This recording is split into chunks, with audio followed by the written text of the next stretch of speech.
এই ভিডিওটিতে আমরা সিলেক্টিভ রিপিট ARQ প্রোটোকল সম্পর্কে ডিটেলসে জানব।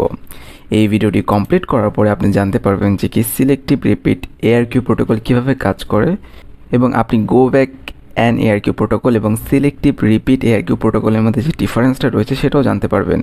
Even go back and ARQ প্রোটোকলের থেকে যে সিলেক্টিভ রিপিট ARQ প্রোটোকল মোর এফিশিয়েন্ট, মোর পাওয়ারফুল, সেটা আপনি বুঝতে পারবেন এই ভিডিওটি কমপ্লিট করার পরে। তো আমরা জানি যে কি স্লাইডিং উইন্ডো প্রোটোকলকে আমরা মেনলি দুইটা ভাগে ভাগ করতে পারি। একটা হলো গো ব্যাক অ্যান্ড ARQ প্রোটোকল এবং সিলেক্টিভ রিপিট ARQ প্রোটোকল। তো আমরা প্রিভিয়াস ভিডিওটিতে গো ব্যাক অ্যান্ড ARQ প্রোটোকল দেখেছি এবং আমি সবগুলো প্রোটোকল নিয়ে অলরেডি ইন্ডিভিজুয়াল ভিডিও এই প্লেলিস্টে আপলোড দিয়ে রেখেছি। আমি আশা করব আপনারা ওই ভিডিওগুলি দেখবেন, তাহলে আপনাদের কাছে কনসেপ্টগুলো একদম ক্লিয়ার হয়ে যাবে। তো আজকে আমাদের মেইন টপিক হচ্ছিল সিলেক্টিভ রিপিট ARQ প্রোটোকল। তো এই ভিডিওটি যদি আপনার কাছে ইউজফুল এবং ইনফরমেটিভ মনে হয় তাহলে আমার চ্যানেলটি সাবস্ক্রাইব করার অনুরোধ রইল। Thank you. তো আমরা এখন সিলেক্টিভ রিপিট ARQ প্রোটোকল সম্পর্কে কিছু থিওরিটিক্যাল অ্যাসপেক্ট জানবো, তারপরে আমরা এর ওয়ার্কিং প্রিন্সিপাল নিয়ে আলোচনা করব। So in selective repeat ARQ only the erroneous or lost frames are retransmitted while correct frames are received and buffered. Go back and ARQ protocol আমরা দেখেছিলাম যে যদি কোনো ফ্রেম যদি লস্ট হয়ে যায়, সেটার অ্যাকনলেজমেন্ট যদি সেন্ডারের কাছে না এসে পৌঁছায়, সেই ক্ষেত্রে সেন্ডার কী করে, ওই কারেন্ট উইন্ডোতে যতগুলো ফ্রেম আছে সবগুলোকে রিট্রান্সমিট করে দেয়। কিন্তু সিলেক্টিভ রিপিট ARQ প্রোটোকলে সেটা করে না। সিলেক্টিভ রিপিট ARQ প্রোটোকল কী করে, যেই ফ্রেমটার জন্য অ্যাকনলেজমেন্ট আসেনি বা যেই ফ্রেমটা অ্যাকচুয়ালি মাঝপথে লস্ট হয়ে গিয়েছে, শুধুমাত্র সেই ফ্রেমটাকেই সে কী করে, রিট্রান্সমিট করে।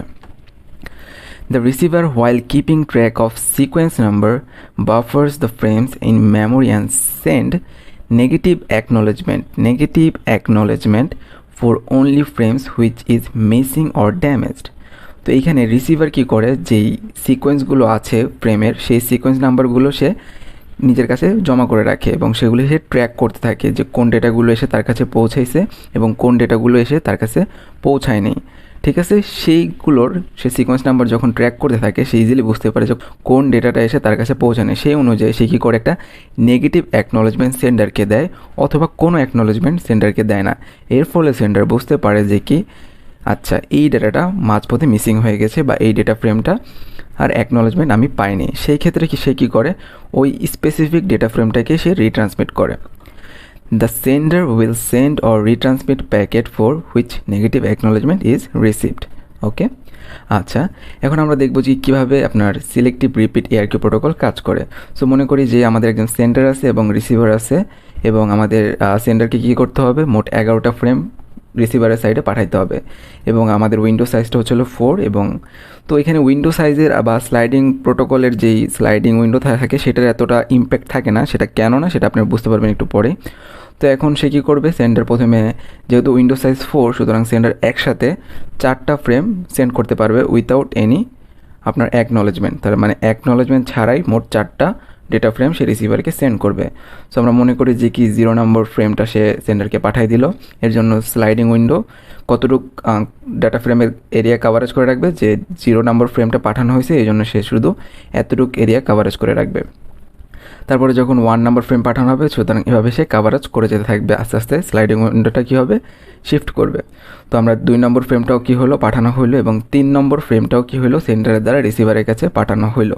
তো যেহেতু স্লাইডিং উইন্ডো সাইজ 4, সুতরাং একই সাথে 4টা ফ্রেম ডিরেক্ট পাঠানো দেওয়া যাবে উইথাউট এনি অ্যাকনলেজমেন্ট। এবং সেই জন্য স্লাইডিং উইন্ডোটাও কী করে রেখেছে, 0 থেকে 3 নম্বর ফ্রেম পর্যন্ত এরিয়া কাভারেজ করে রেখেছে ডেটা ফ্রেমের, এবং এটা বোঝাচ্ছে যে কি এইগুলো অ্যাকচুয়ালি সেন্ড করা হয়ে গিয়েছে রিসিভারের জন্য। সো এখন আর তো ডেটা পাঠানো সম্ভব না উইথাউট অ্যাকনলেজমেন্ট, কারণ 4টা তো আমরা অলরেডি পাঠিয়ে দিয়েছি। এখন মনে করেন যে রিসিভার থেকে একটা ডেটার অ্যাকনলেজমেন্ট চলে আসছে, 0 নম্বর ডেটার অ্যাকনলেজমেন্ট চলে আসছে। সুতরাং এখন সেন্ডার কী করতে পারবে, আরেকটা ডেটা সেন্ড করতে পারবে। তো মনে করেন 4 নম্বর ডেটাটা সে সেন্ড করেছে এবং এই কারণে যেহেতু 0 নম্বর ডেটাটার অ্যাকনলেজমেন্ট চলে আসছে, সুতরাং এইটা স্লাইডিং উইন্ডো থেকে বের হয়ে যাবে। এবং যেহেতু 4 নম্বর নতুন করে পাঠানো হয়েছে, সুতরাং স্লাইডিং উইন্ডোর এরিয়ার মধ্যে এখন 4 এন্টার করবে। আর এইখানে স্লাইডিং উইন্ডোর আমরা জানি যে কি ডান পাশে যে ভ্যালুগুলো থাকে সেগুলো ডিফাইন করে যে কি সেন্ডার থেকে যে ডেটাগুলো রিসিভারের কাছে পৌঁছেছে সেগুলোর জন্য পারফেক্টলি অ্যাকনোলেজমেন্টও পাওয়া গেছে, অর্থাৎ সেগুলো পারফেক্টলি রিসিভারের কাছে পৌঁছেছে, কারণ জিরোর জন্য আমরা দেখেন অ্যাকনোলেজমেন্ট পাইছি। বাট স্লাইডিং উইন্ডোর যে বাম পাশে যে ভ্যালুগুলো থাকে যেমন 5 থেকে 10 পর্যন্ত, এগুলো অ্যাকচুয়ালি কী মিন করে, এগুলো মিন করে যে কি এগুলো এখনও সেন্ডই করা হয়নি। আর স্লাইডিং উইন্ডোর মধ্যে যে ভ্যালুগুলো থাকে সেগুলো বোঝাচ্ছে কি যে এই ডেটা ফ্রেমগুলো অলরেডি সেন্ড করা হয়েছে, কিন্তু এগুলোর জন্য এখনও অ্যাকনোলেজমেন্ট পাওয়া যায়নি। তো সিমিলারলি মনে করেন যে কি 1 নম্বর ডেটার জন্য কি করা হলো, আপনার অ্যাকনোলেজমেন্ট পাওয়া গেলো, সুতরাং এখন সেন্ডার আরও একটা ডেটা সেন্ড করলো। সো সেন্ডার কী করলো, 4 নম্বর থেকে 5 নম্বর ডেটাটা সেন্ড করলো এবং স্লাইডিং উইন্ডোটা কী করলো, একটু সরে আসলো। এখন 0-র জন্য অ্যাকনোলেজমেন্ট পাওয়া গেল এবং 1-এর জন্য অ্যাকনোলেজমেন্ট পাওয়া গেল।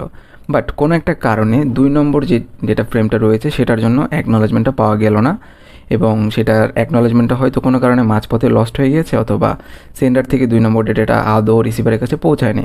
এই কারণে রিসিভার কী করলো, একটা নেগেটিভ অ্যাকনোলেজমেন্ট সেন্ডারকে দিল, অর্থাৎ অথবা রিসিভার কী করলো, কোনো অ্যাকনোলেজমেন্ট সেন্ডারকে দিল না। এখন রিসিভার কীভাবে বুঝলো যে 2 নম্বর ডেটাটা অ্যাকচুয়ালি তার কাছে পৌঁছায়নি? কারণ হলো রিসিভার কী করে, এই যে সিকোয়েন্স নাম্বারগুলোকে ট্র্যাকিং করে সে দেখতেছে সে 0-র জন্য 0 ডেটাটা পেয়েছে, 1 নম্বর ডেটার পেয়েছে, বাট 2 নম্বর ডেটাটা সে পায়নি সিকোয়েন্স অনুযায়ী। ঠিক আছে, তো তখন সে কী করবে, তখন এর জন্য একটা নেগেটিভ অ্যাকনোলেজমেন্ট দিবে। নেগেটিভ অ্যাকনোলেজমেন্ট দেওয়ার পরে সে 3 নম্বর ডেটা যেহেতু সে পাইছে, যেহেতু 2 নম্বর ডেটাটা নিয়ে সমস্যা হয়েছিল, তাই সে 2 নম্বর ডেটাটার জন্য নেগেটিভ অ্যাকনোলেজমেন্ট দিল। বাট 3 নম্বর ডেটাটা সে পারফেক্টলি পেয়েছিল। 3 নম্বর ডেটাটা যেহেতু সে পারফেক্টলি পেয়েছিল, তার জন্য সে কী করলো, অ্যাকনোলেজমেন্ট দিয়ে দিল। আপনার মনে আছে কি না যে আমরা দেখেছিলাম যে গো ব্যাক অ্যান্ড ARQ প্রোটোকলে যদি কোনো একটা ডেটা ফ্রেম লস্ট হয়ে যায়, যেমন 2 নম্বর ডেটা ফ্রেমটা এখানে লস্ট হয়ে গিয়েছিল, তো সেটাকে রিট্রান্সমিট করতে গেলে আমরা কী করতাম, স্লাইডিং উইন্ডো এরিয়ার মধ্যে যতগুলো ডেটা ফ্রেম আছে সবগুলোকে রিট্রান্সমিট করে দিতাম, অর্থাৎ 2, 3, 4, 5 এই সবগুলো ডেটা ফ্রেমকে কিন্তু আমরা গো ব্যাক অ্যান্ড ARQ প্রোটোকলে আপনার রিট্রান্সমিট করে দিতাম। কিন্তু এখানে সেই কাজটা আমরা করব না, এখানে যেই ডেটাটা লস্ট হয়েছে সেই ডেটাটাকে জাস্ট রিট্রান্সমিট করা হবে। তো যেহেতু 2 নম্বর ডেটাটা আপনার লস্ট হয়েছে, সুতরাং এখন কি করবে, 2 নম্বর ডেটাটা রিট্রান্সমিট করা হবে। যেহেতু 4 নম্বর ডেটাটা পারফেক্টলি রিসিভারের কাছে পৌঁছেছে, সুতরাং 4 নম্বরের জন্য মনে করেন অ্যাকনোলেজমেন্ট সে দিল, তাই সে পরের ডেটাটা এখন সেন্ড করতে পারবে সেন্ডার। 6 নম্বর ডেটাটা সে এখন সেন্ড করলো এবং পরবর্তীতে 7 নম্বর ডেটাটাও সে সেন্ড করলো। তো এখানে কিন্তু আপনি দেখতেই পারতেছেন আমাদের কারেন্ট উইন্ডোতে যতগুলো আপনার ডেটা ফ্রেম আছে সেগুলোকে কিন্তু রিট্রান্সমিট করার প্রয়োজন পড়ে না। যেই ডেটাটা অ্যাকচুয়ালি লস্ট হয়েছিল সেই ডেটাটাই জাস্ট রিট্রান্সমিট করা লাগে। তো আমরা যদি পুরোটার একটা ওভারভিউ নিই, সেটা হচ্ছিলো যে কি, যেহেতু উইন্ডো সাইজ এখানে 4, সুতরাং 0, 1, 2, 3 চারটা ডেটা সে একসাথে পাঠিয়ে দিতে হবে, অর্থাৎ সেন্ডার চারটা ডেটা একসাথে পাঠিয়ে দিল। রিসিভার এন্ড থেকে আপনার 0-র জন্য অ্যাকনোলেজমেন্ট আসলো, 1-এর জন্য অ্যাকনোলেজমেন্ট আসলো, বাট 2-এর জন্য অ্যাকনোলেজমেন্ট আসলো না, বাট নেগেটিভ অ্যাকনোলেজমেন্ট আসলো। কারণ রিসিভার এই সিকোয়েন্স নাম্বারগুলোকে কী করে, ট্র্যাক করে। সে দেখলো 0 পেলো, 1 পেলো, বাট 2-এর জন্য সে কোনো ডেটা পেলো না 2 নম্বর সিকোয়েন্সের, বাট 3, 4, 5 এই ডেটাগুলো সে আবার পাইছে। তো সে কী করবে, 2 নম্বর ডেটাটার জন্য নেগেটিভ অ্যাকনোলেজমেন্ট বা কোনো ধরনের অ্যাকনোলেজমেন্ট সেন্ড করবে না। তখন সেন্ডার সাইডে বুঝবে যে কি, আচ্ছা 2 নম্বর ডেটাটা অ্যাকচুয়ালি লস হয়েছে, তখন সে কী করবে, 2 নম্বর ডেটাকে ট্রান্সমিট করবে এবং 3, 4, 5 এই ডেটাগুলো সে অলরেডি ট্রান্সমিট করে আসছে, সুতরাং সে আবার রিট্রান্সমিট করবে না। তার জন্য 2-এর পরে 6, 7, 8, 9, 10 এভাবে সে ট্রান্সমিট করে যাবে। তো এখানে দেখছেন যে কিছু স্লাইডিং উইন্ডো বা উইন্ডো সাইজের তেমন একটা ইফেক্টিভ কাজ কিন্তু এখানে নেই। আচ্ছা, তো এখন এটা গো ব্যাক অ্যান্ড ARQ প্রোটোকলের থেকে কীভাবে ডিফারেন্ট, এর কারণ হলো আমরা গো ব্যাক অ্যান্ড ARQ প্রোটোকলে দেখতাম যে কি কোনো একটা যদি ডেটার আপনার অ্যাকনোলেজমেন্ট না আসে, সেক্ষেত্রে কী করা হতো, all frames in the current window আর রিট্রান্সমিটেড। অর্থাৎ এই যে 2 নম্বর, এটা কিন্তু গো ব্যাক অ্যান্ড ARQ প্রোটোকলের বেলায় যদি 2 নম্বর ডেটাটা আমাদের যদি লস হয়ে যায় গো ব্যাক অ্যান্ড ARQ প্রোটোকলে, সেই ক্ষেত্রে আমরা কী করতাম, কারেন্ট উইন্ডোতে যতগুলো ভ্যালু ছিল সেগুলোকে রিট্রান্সমিট করবেও।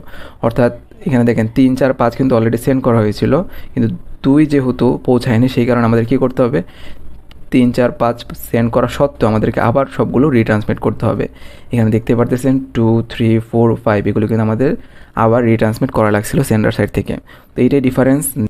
সিলেক্টিভ রিপিট ARQ প্রোটোকলের এফিসিয়েন্সিটা বেশি, কারণ এখানে রিট্রান্সমিশন করা হয় শুধুমাত্র যেই প্যাকেটটা লস হয়েছে তার জন্য, এক্সট্রা কোনো প্যাকেট রিট্রান্সমিট করা হয় না। But go back and ARQ প্রোটোকলে কারেন্ট উইন্ডোতে সবগুলো ডেটাই রিট্রান্সমিট করা লাগে, তাই আমাদের সিলেক্টিভ রিপিট ARQ প্রোটোকলটা more effective than go back and ARQ protocol. Thank you.